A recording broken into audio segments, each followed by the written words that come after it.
બુધવારે સાંજે આતંકવાદીઓએ ભાવનગર એરપોર્ટ ખાતે હુમલો કરી 3 કર્મચારીઓને બંધક બનાવ્યા હતા, પરંતુ ચેતક કમાન્ડોના જવાનોએ મક્કમ મુકાબલો કરી 2 આતંકવાદીઓને જીવતા પકડ્યા હતા, જ્યારે એક આતંકવાદીને સીઆઈએસએફના જવાનોએ ઠાર માર્યો હતો.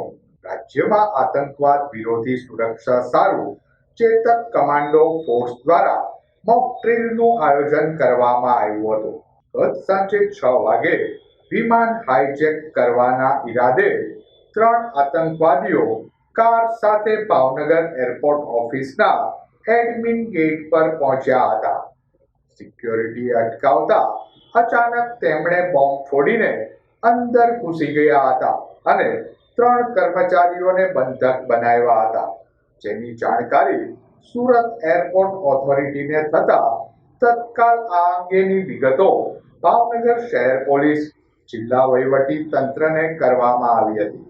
ભાવનગર પોલીસ, એસઓજી, સીઆઈએસએફ અને ક્યુઆરટી દ્વારા સમગ્ર એરપોર્ટને કોર્ડન કરી કાર્યવાહી હાથ ધરવામાં આવી હતી. આખરે ચેતક કમાન્ડોએ તકનો લાભ લઈ આતંકવાદીઓને ઝબ્બે કર્યા હતા અને તેમની પાસેથી 3 AK-47 રાઇફલ કબજે કરવામાં આવી હતી.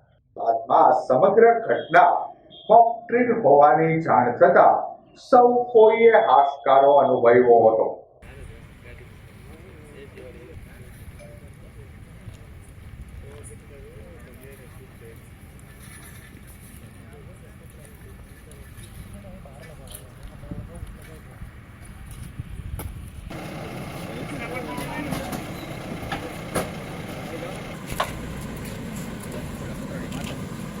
તમારી ગાડીની